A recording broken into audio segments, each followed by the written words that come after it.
Regarde Robbie Madison sauter au-dessus du canal de Corinthe avant de t'abonner. Et oui, c'est l'heure de ton Automoto Express.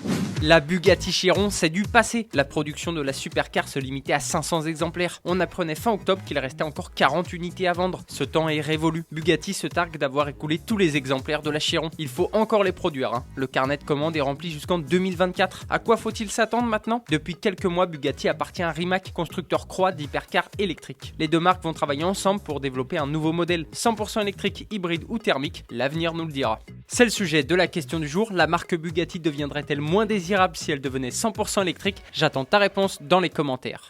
Porsche vole la vedette à Mini. La Formule I va découvrir une nouvelle safety car. Excite la Mini Pacesetter et bonjour à la Porsche Taycan Turbo S. La berline électrique allemande fera ses débuts en Arabie Saoudite fin janvier. Quel est l'intérêt pour Porsche? La très grosse exposition médiatique. Elle sera en tête du cortège lors des tours de chauffe et puis on la verra à chaque incident de course. C'est une énorme publicité pour Porsche et pour la Taycan.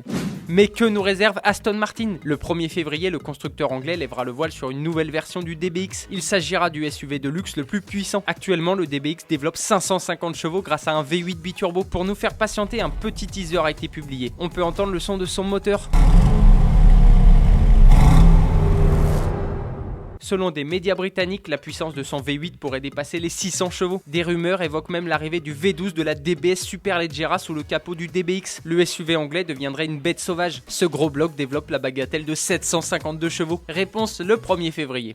La révolution automobile est en marche. En Europe, il s'est écoulé plus de voitures électriques que de voitures diesel en décembre. 176 000 voitures électriques contre 160 000 voitures diesel. C'est la première fois que cela arrive. Ces chiffres sont quand même à nuancer. Les marques favorisent la production de modèles électrifiés pour faire baisser leur bilan carbone. La tendance est quand même bien réelle. Depuis quelques années, le diesel est en déclin. Certains constructeurs ne proposent même plus de moteurs adaptés à ce carburant. De l'autre côté, le nombre de véhicules électriques disponibles ne cesse d'augmenter.